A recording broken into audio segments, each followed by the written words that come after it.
اخلاق کی تباہی کی وجہ میں آج آپ کو بتاؤں گا۔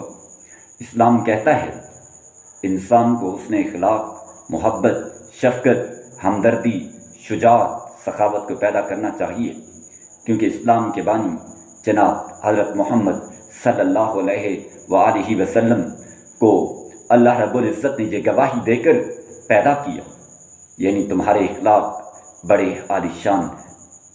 پھر یہ کیسے ممکن ہے کہ رسول عربی کے ماننے والوں میں وہ صفات اور وہ خوبیاں نہ پائی جائیں جو انہیں رسول مقبول صلی اللہ علیہ وآلہ وسلم کی طرف سے ورثہ میں مل رہی ہیں۔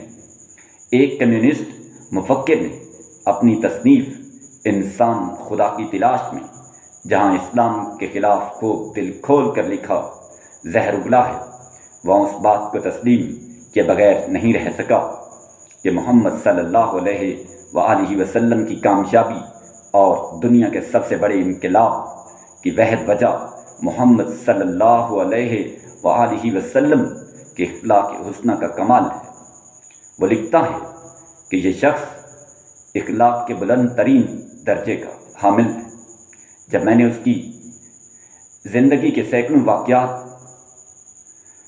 کا مطالعہ کیا تو میں مجبور ہو گیا کہ وہ فوراً کھڑا ہو جاؤں، اور میں بادب کھڑا ہوا، مدینہ منورہ کی طرف اپنا منہ کر کے اس عظیم ترین ہستی کو سلیوٹ کیا۔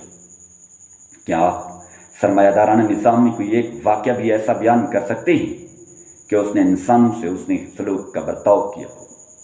وہ تو ہر وقت بھوک، افلاس، مصیبت کی دعائیں مانگتا رہتا ہے۔ یہ سرمایہ دارانہ نظام میں سرمایہ دار لوگوں کی جو حقیقت ہے، تاکہ اس کا سودی کاروبار خوب چمکے۔ جب وہ سودا نہ کر سکیں تو یہ اور زیادہ بڑھتا چلا جاتا ہے۔ وہ اپنی فاضل پیداوار کو آگ لگا کر یا سمندر میں پھینک کر تباہ کر دیتا ہے، مبادا کہ وہ بھوکی ننگی عوام کی ضرورت پوری نہ کرے۔ اگر ایسا نہ کیا جائے تو مارکیٹ میں پیداوار کی قیمت کم ہو جاتی ہے۔ انسانی محبت کا خاتمہ کیوں ہوتا ہے؟ جہاں اسلام اپنے پیروکاروں کو ایک دوسرے سے قوت و محبت کا درس دیتا ہے، کیپٹلزم و انسانی دشمنی کا راستہ اپناتا ہے، اسلام دولت و ثروت کی بجائے انسانیت کا درس دیتا ہے، لیکن سرمایہ دار خلوص محبت کا خاتمہ کرتا ہے۔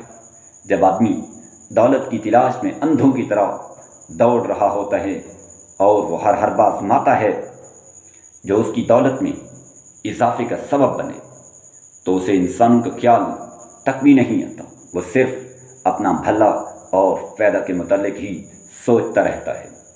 اگر کبھی سخت مطالبات کے بعد مزدور کی اجرت میں معمولی اضافہ کرتا ہے تو اس کی سوچ یہ ہوتی ہے کہ تھوڑے نقصان کو برداشت کر کے بڑے سے بچ جائے، یعنی اگر مزدور ہڑتال کریں یا طول پکڑ جائے تو سرمایہ دار کو کروڑوں کا نقصان برداشت کرنا پڑے گا، جبکہ معمولی اضافہ اسے صرف ہزاروں لاکھوں کا نقصان ہوگا۔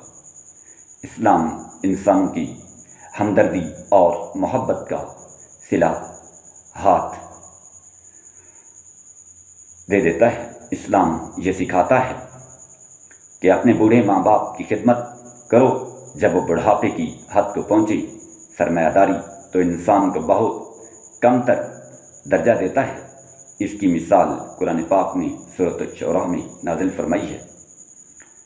وہ بولے کہ کیا ہم تم کو مان لیں اس حال میں کہ تمہارے پیروکار تو رذیل لوگ ہیں۔